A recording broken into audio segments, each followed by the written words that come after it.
You are. With that, I'm going to open this for questions.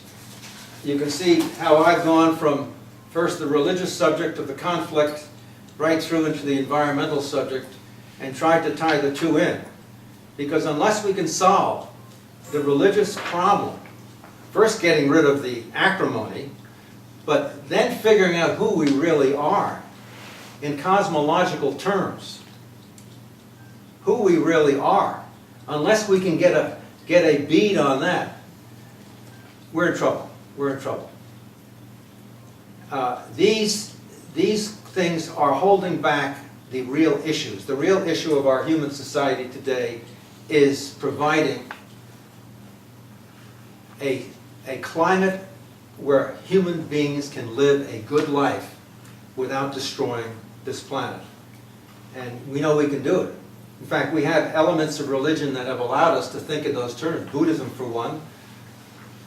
There are plenty of mystical types of religions that give us, we have all kinds of clues. We have the Gospel of Thomas. We have all kinds of clues in front of us. And all we have to do is to try to put them together. But right now, it's not being done, so it's a very sad situation. Thank you very much, and we'll open it for questions. David, Yes. do you think that the reason that the conferences regarding the environment have been not successful is because of ignorance or because of the power structure of the countries that don't want to give up what they have? I know that countries that aren't using their oil and environmental, I don't know what you would call it, can sell it to other countries. And that certainly doesn't help the world.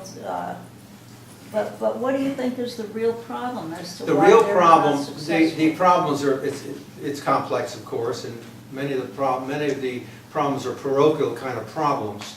In the case of Nigeria, they don't even know where they are. So you know, all they're doing is trying to sell oil and get some good money and go to London and have a good time. So you got this kind of, you got a cultural problem. Then you got the Muslims in the north and the Christians in the south and so on and so forth.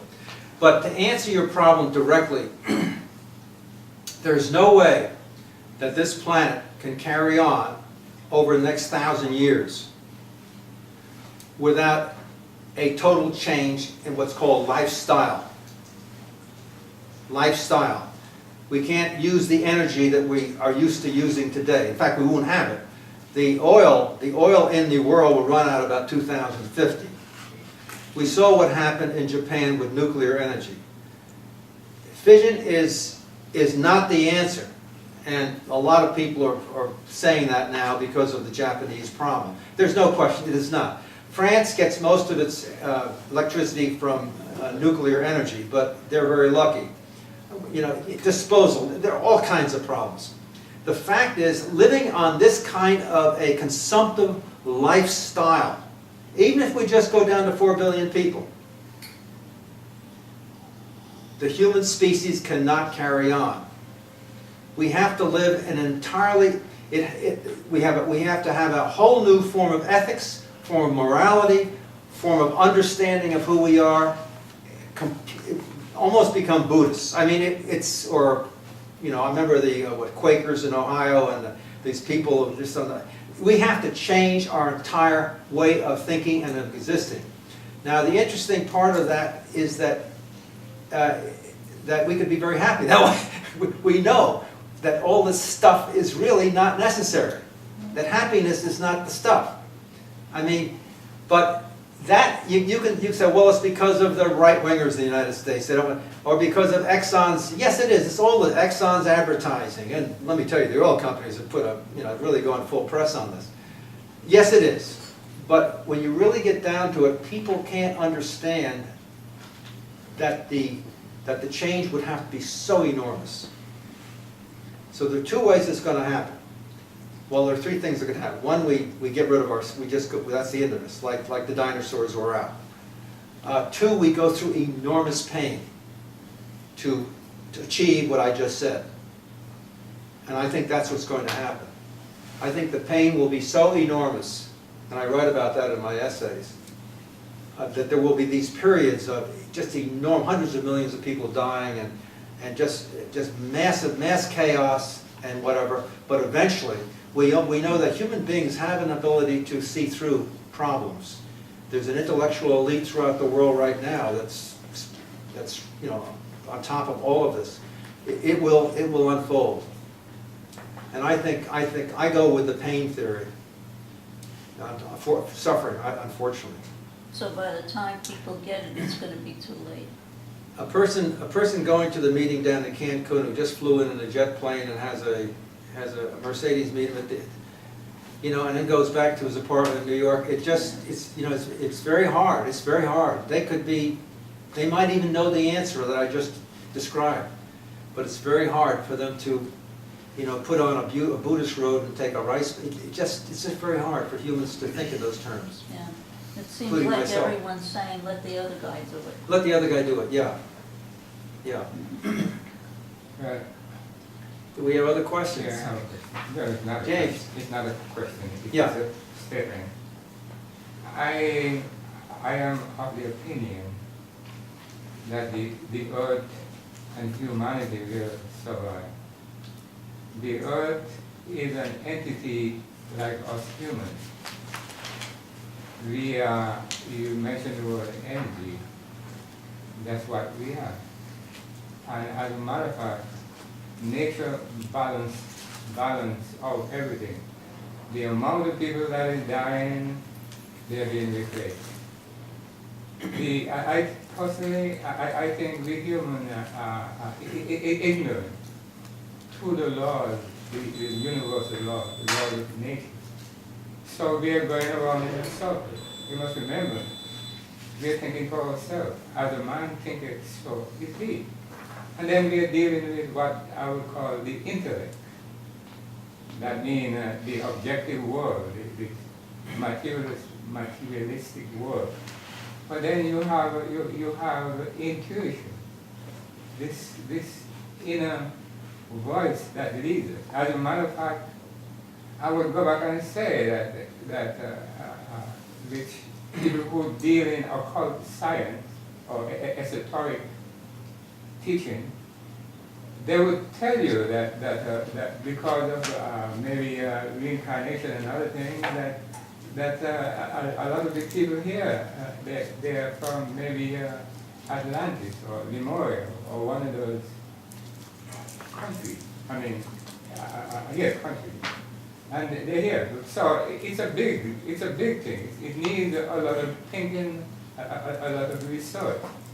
And you just mentioned there, until we find out who we are, we'll be always perplexed. We'll be always puzzled.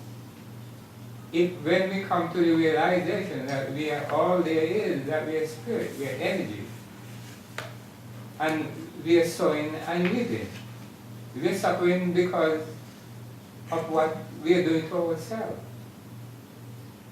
The way we think determine our pain and other things. Naturally, we are here to learn. This earth is a school, and we are here to learn lessons.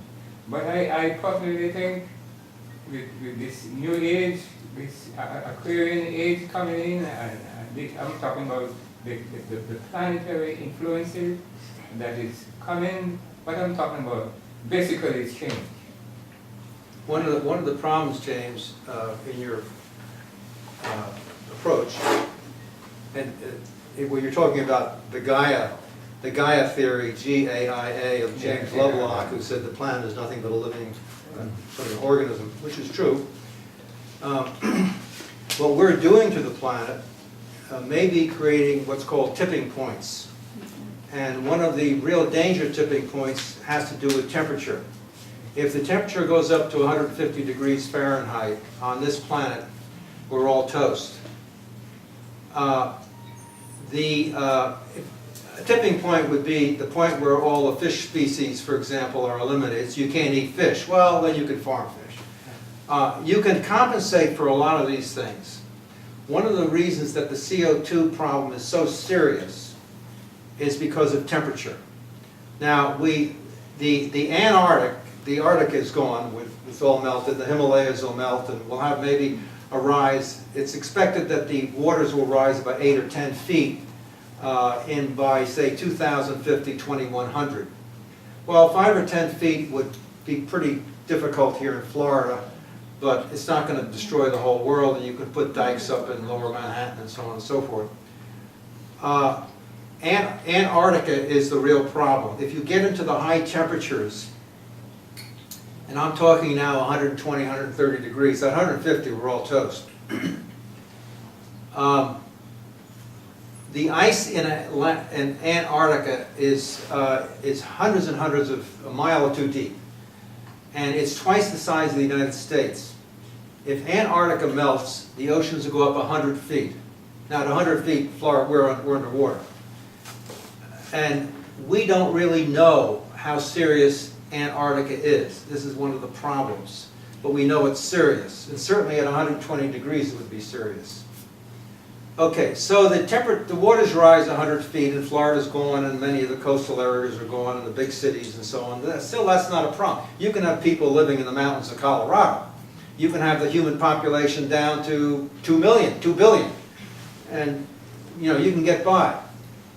The big problem, and of course you're not going to have any oil left to rebuild the cities either at that point, and atomic fission is not going to do it. You saw what happened in Japan.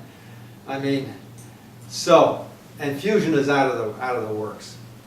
So your big problem, as I said, is temperature. That could, now, if the temperatures go to 150 degrees Fahrenheit on the planet, that doesn't mean there won't be any life on the planet. We'll have life. We'll have life that's living at 150 degrees Fahrenheit of one sort or another. And maybe in another 3 million or 500 million years, we'll have another kind of humanoid. But what we're concerned about is ourselves right now. Maybe we won't have another. Maybe that's the end of it. It's serious. It's very serious. You can't think your way out of this problem. There's scientific facts. You cannot think your way out of it. You can't advertise your way out of it. You can't deny. Right now it's denial, of course. And also, Arlene, let him give up. let him wear the Buddhist robe. Take the rice bowl. I want my steak tonight, or my tuna salad. I made a statement a while ago. That's the problem. I made a statement that the earth is like me. When I'm sick, it depends on whatever it is, but the body usually repairs itself. Well, it will repair itself, but it will also, we will disappear. The planet It's a will human species. repair itself. Yeah, there'll be other kinds of living forms. It will regenerate, but just we won't be here. It's we that we're concerned about. I mean, the Earth is a living form. I mean, there's life down in the cataracts in the bottom of the ocean, living at 199 degrees or 500 degrees Fahrenheit. It's not as if this planet is going to disappear. But we're concerned about ourselves. Yeah, I think that's the point that so many people don't get. Yes, the Earth will regenerate, and there will be some kind of humanoid species in maybe 5 million years.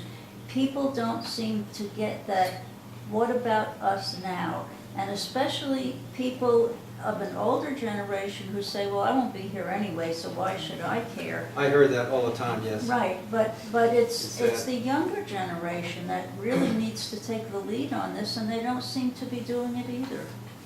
Well, actually, we're talking about just ourselves sitting in this room, and there is an enlightenment going on. There's a younger generation that's very concerned. As far as I think that the people, Nigeria is that's a special situation. The Nigerians are not going to come around. They're just going to die. What will happen is, and there's a lot of reading on this you can do. What's going to happen, and it's a case for closing borders, because the immigration, the pressure will be so great. that you'll just simply have to. You see bits of it now in Europe, for example, with the North Africans going into Sicily and so on and so forth. You see it on our borders with Mexico. That's nothing compared to what can happen.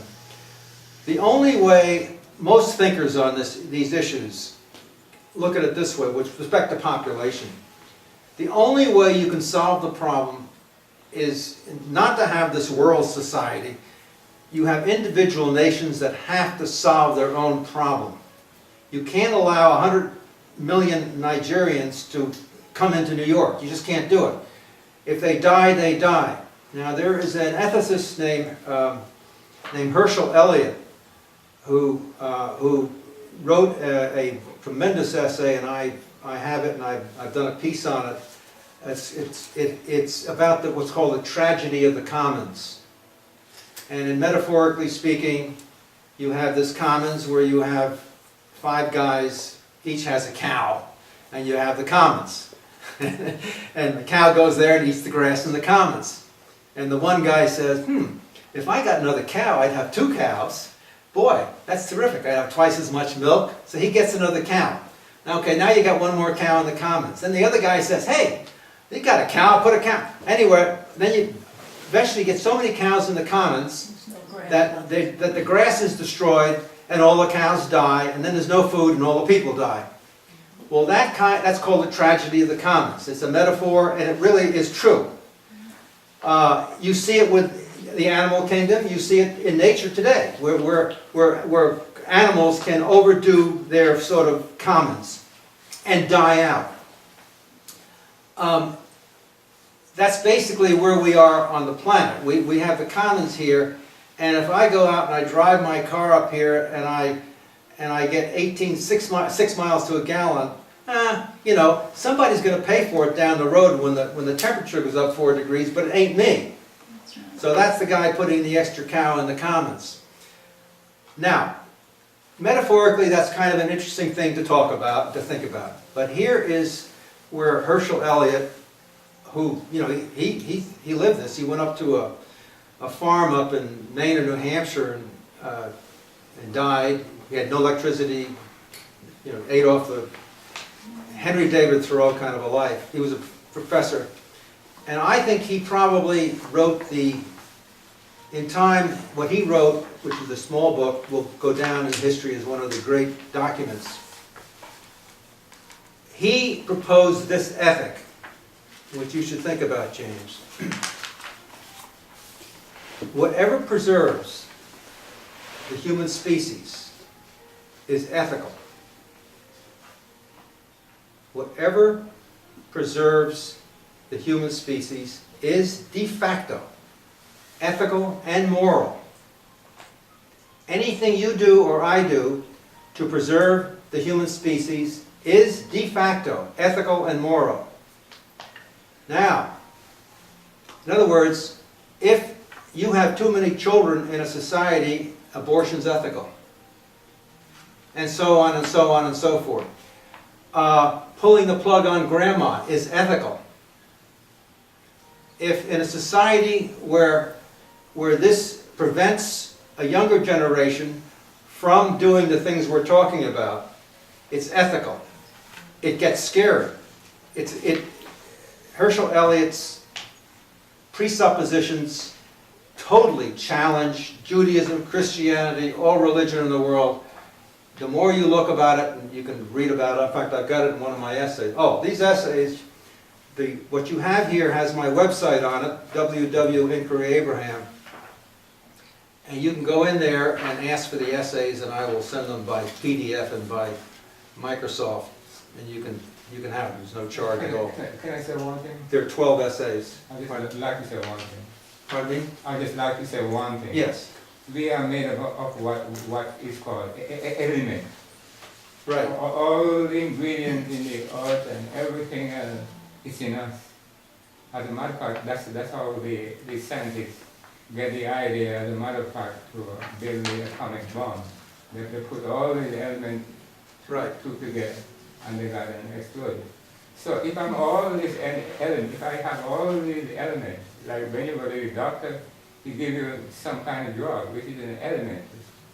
But if I have all these elements, That's who we are. We are Mother Nature too. We are just reflecting what's up there. And above, so below. I mean, I can't explain too much because it needs a kind of group to discuss what I'm talking about. I agree with you. We are cosmic elements. We're always alive. But that doesn't mean that the human species will have some special dispensation so that we, no matter what we do, we will survive. According to Herschel Elliott, we're just like those rabbits in that field. We eat up all the grass. That's the end of us. That's right. We're living in a commons. Can I say And- something, David? We came a long way to get where we are now. Yes. And we're going a long way to go where we're going to go. We're going to be different. Like the way we came here was different. We're no longer the same people that came here at the beginning Oh, of absolutely, your yes. talk. So we're going to change, and our bodies will change, our thinking will change, which is already taking place. We're just changing. Again, the only problem, and I agree with you, the human species is incredibly inventive. Our only problem, and what science, Sandra, is worried about, are what's called tipping points. Okay. And I am totally convinced that when 400 million Nigerians die of starvation and when the waters rise in New York, that the human species will be even more inventive than it is now. Yes. No question about this. And therefore I am very optimistic. And if you'll see in my essays, at the end of the one where I Yes. talk about, I give a very optimistic last paragraph. But we have what's called tipping points. And then we get into the ecological subject of planet Earth, Gaia Earth, and the temperatures. Temperatures are the big... The CO2 that we're putting up, it takes years and years for it to dissipate. This is the problem. Now on the plus side, we have only 50 years more of burning this stuff. Well, we have maybe 150 years of gas. We're amazing people.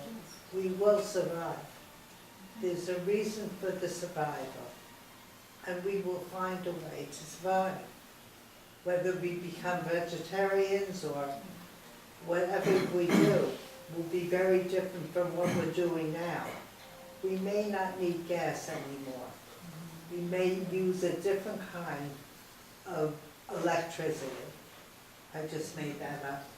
To be able to. You did. Well, if you read my essays, you'll find on that one, I do become optimistic at the end, after the pain and suffering. It may be that we end up in Buckminster Fuller domes, where we're enclosed because we can't even step outside. The human being will do everything to survive. But the tragedy is, wouldn't it be nice to tackle the problems right now and to create an environment where 4 or 5 billion people can live in a very nice existence? That, I'm not, of course they'll survive. David, did I miss, maybe I missed it, but how did the religion that you spoke about Pardon me? relate to the religions? Yes. How did it relate to the tipping points and the temperature change and so forth? How is In that the, there are two areas here. One is the idea of end of time, apocalypse, and where many religious people say, well, why do I care about the environment? We're going to have the end of the world. God's going to end it anyway. Yeah. So there's that kind of an attitude. Now that might be, well, certainly is the people in Iran, for example, and it's evangelical Christianity to a large degree in the United States. Again, the Pew report shows that over 50% of Americans believe we're living in the end of time. But the whole world doesn't feel that way. So that is one of the problems with the Hebraic religions, where they have this understanding of end of time. So, Isn't there a man at this moment experimenting something on the moon? I think I'm going to buy some land. Well, that is leaving the difficulty of putting people out to another environment of gravity and whatever else is incredibly, so forget about that. The other problem with respect to religion, and people are starting to write about this, there is this idea in all religion, not just the Hebraic religions, sort of this idea that God will take care of it. In other words, no matter how much I mess things up, how sinful I am, or whatever, that it'll be taken care of. That there's this universal creative power that will take care of it. In the end, he'll or it will straighten it out. So that is also something that's preventing many people from taking action. So the problem is, you're saying, is the religions has caused a type of thinking Yes, in humanity. yes, and that has to be That changed. do nothing, that God Yeah. will take care of Yeah. it. Or it's the end is coming no matter what, so Yes. why do anything? Yes, yes, Right, that's what you're saying. yes. Those two, God will take care of it anyway, so what do I care? And this apocalyptic end of time, mentality.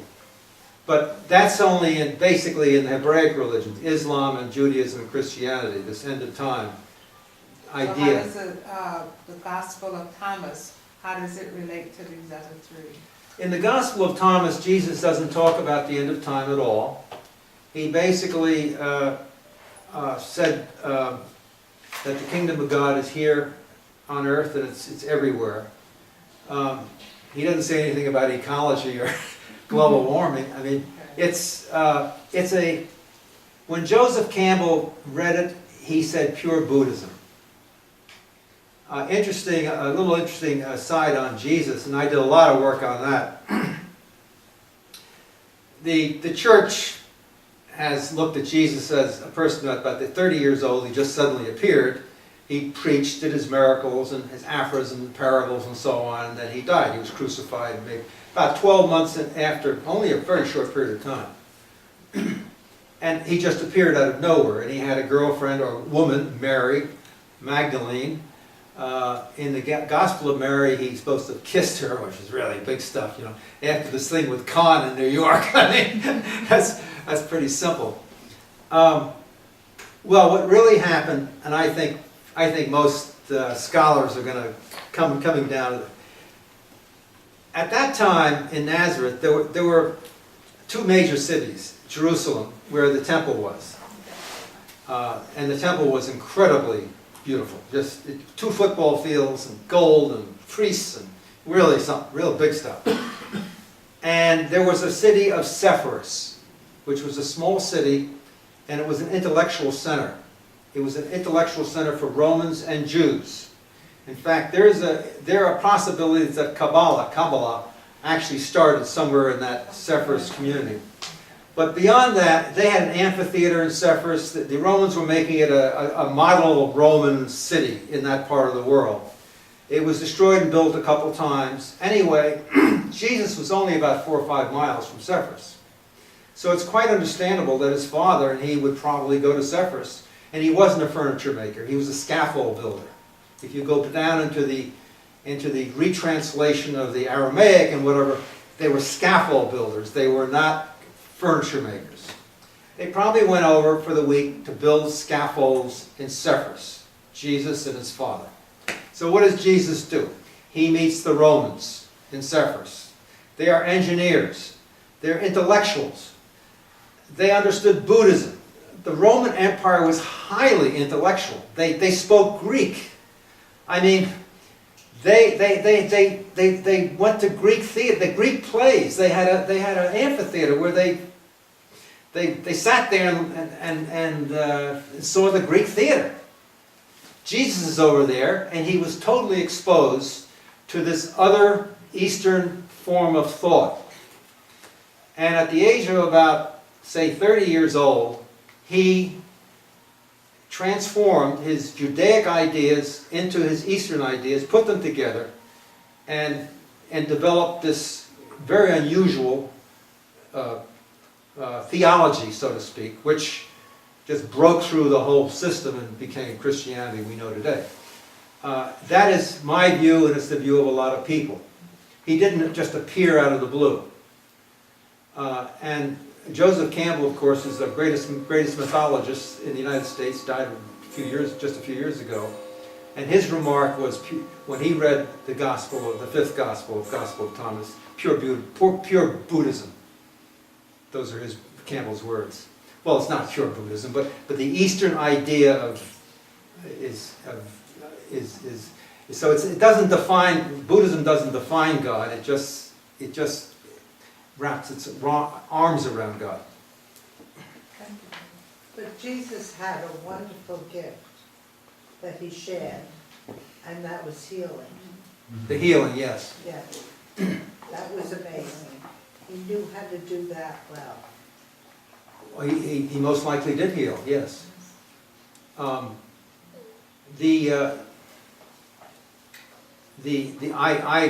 believe that myself.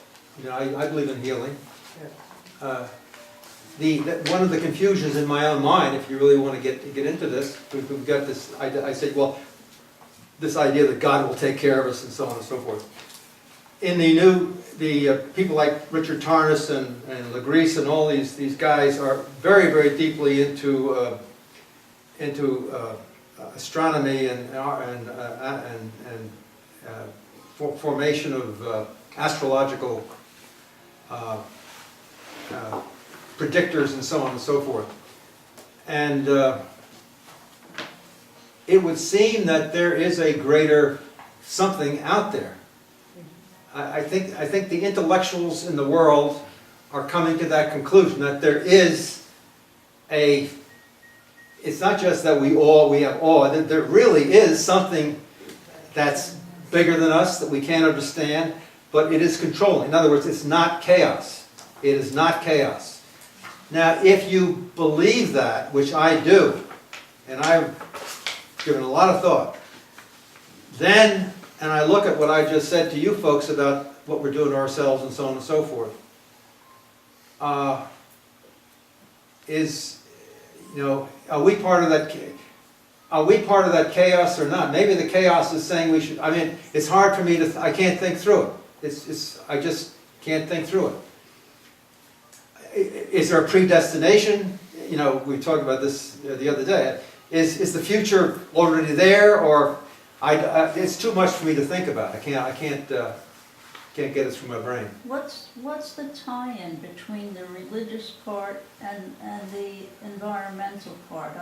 Is there Well, only to the extent that the Hebraic religions are holding us back, if for no other reason than all this battling and Al-Qaeda and whatever. But more than that, the actual theology is holding us back to a very large degree. Now, a lot of progressive Jews and Christians, and I'd say very few Muslims, are actually breaking through that and using their theology to think in environmental terms. A lot of them are today. But they are a small percentage of the whole. Holding us back how? The idea if we are living in the end of time, right? Who cares? Why should we worry about CO2 or anything else? Yeah, God will Or, take care of who it. cares? Or taking the tuna out of the seas, or David, do you believe that those people over there, the Taliban and those people who are doing all the killing? Anyhow, let me start from the beginning. From the beginning of time, all man knew was killing. That's why those wild men like Jesus and so on came on the scene to show us another way. But do you believe that you're different from those few people over there? from the Taliban? Yeah, and those, Me, personally? yeah, Yes. you are? But I don't think so. I think myself and them are the same. The only difference is I have a different point of view. But we're the same. Well, we're the same biologically, the same. If you take a child and put him into a Muslim school at the age of 2 years old, and then the next 15 years he's repeating the Quran, and then an imam is telling him how horrible we are and how corrupted our religions are. I mean, yeah, biologically he's the same as I am, but by the age of 25, it's going to be pretty hard to talk him out of not wanting to, put a plane into the World Trade Towers. They put him in these schools very, very young. When I was in Egypt, it's a funny thing. I went on a tour which gets you into we had dinner in a home and visited a farm and orphanages and the whole lot. And we walk into this one place, and actually the organization that I was with was making contributions. And it was a place where the mothers who had children could put their children there so they could go out and work and add to the family income. So it had and they taught the mothers a craft, like sewing and so on. So it had but part of it was the kids. They brought all their kids in, and so they had to take care of the kids, and then they had the mothers learning how to sew and all that sort of thing. So we walk into this one room, and these little kids, these cute little kids, and there is an imam there. Well, we were all Americans, and he was, they had their Qurans, and he looked around, he put all the books in the corner, so we couldn't see that what he was doing was giving a religious teaching. Oh, golly. Anyway. The other thing, I got these funny experiences. Up in one of the rooms, they had these kids there. They were singing songs. They teach them American songs in English, and they were singing the songs. And of course they liked us because in fact they liked Americans in general. It seemed all the Egyptians. But this one little kid wanted to leave the room, run out the door.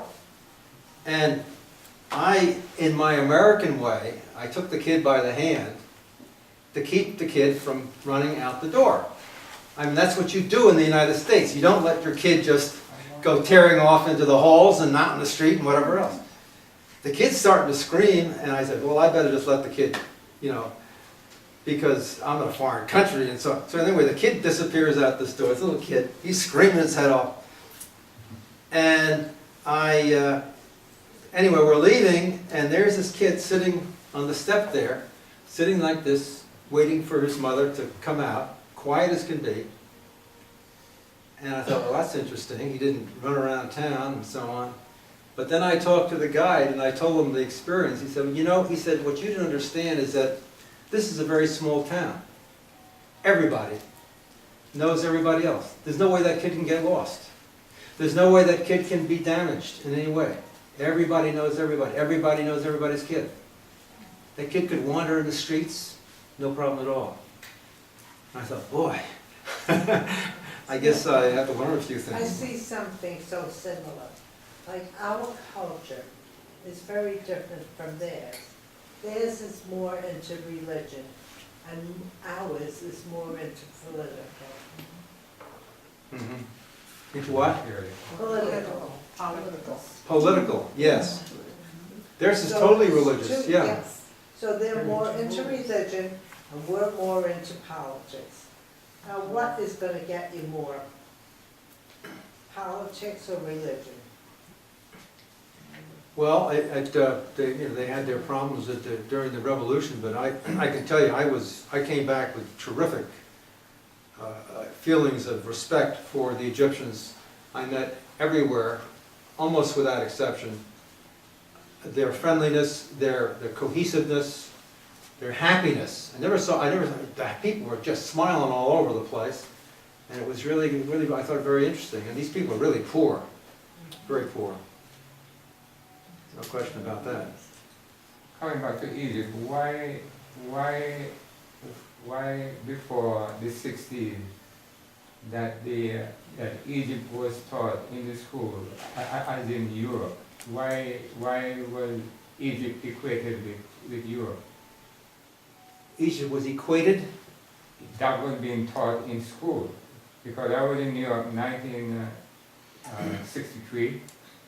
Yes. And there was a school, there was a decentralization, and that was one of the issues, because they wanted this professor to continue teaching that Egypt was in Europe.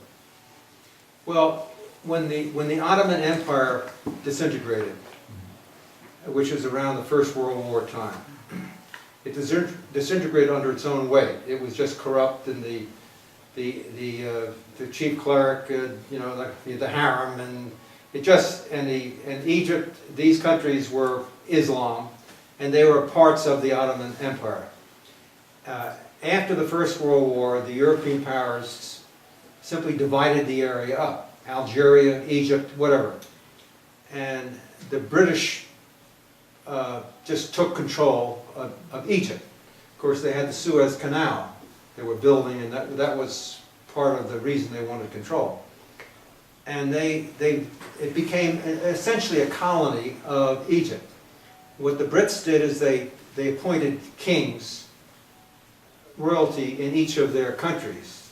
Saudi Arabia, Jordan. In Egypt, they appointed a king, King Farouk. You remember King Farouk? And King Farouk ruled in Egypt, and then you had King Farouk, and then you had all the imams, and you had a Muslim society. And he was really, you know, all he did all his life was eat and he loved the women, and so on and so forth. Anyway, he had a queen, and so, but he wasn't a good manager, but he had palaces all over Egypt and so on. So I think it was in the 50s or 40s or 50s that Nasser, there was a military revolt, and they decided to get rid of Farouk. The story is so funny. We went to the palace. So the Nasser, he was I don't know, I think he was just a captain or something like that. Anyway, they had a bunch of army officers, and they decided that they'd get rid of Farouk and they would make it into a military socialistic kind of a state, because the Soviets were very much into the situation. So they marched up to the palace where Farouk was. And Farouk knew that, you know, his days were numbered. And out of the window came a little white flag. And that was it. Farouk marched out with his wife and kids and whatever else to this huge yacht, and this is in Alexandria, because there's a basin in Alexandria where the huge boats are. You know? This huge yacht. Farouk gets on his yacht with his whole entourage, and they steam off and go over to Italy and go to Europe. He never came back. He just lived his life and had a wonderful time. And that's when Egypt was taken over by the military at Nasser, and then it went to Sadat and so on and so forth. That was the end of Farouk. You know, the day will come when we, as humans, love each other, recognize each other as themselves, share, because this world is like this, because too few have so much. All this wealth is just in the hands of few. Mm-hmm. And once that continues, there will be always chaos. People will always have causes to fight, to be equal. Mm-hmm. Whenever these big countries, the European countries and the United States, realize that all human beings are the same, then we will have peace. And as Sandra said, we started with the mineral kingdom. That's what we were first. We were minerals, vegetables, animals, before we even became humans. So, some of us are not even humans still. You know, James, you preach a beautiful picture, but some human beings don't even like themselves. So how could they like you or me? They don't even like themselves. And mainly, most of us don't understand ourselves. We don't know who we are. We are flawed. There's no question about it. We are flawed. And we have to have a society that recognizes that. We are flawed. And we have to control that. We have to learn to love ourselves.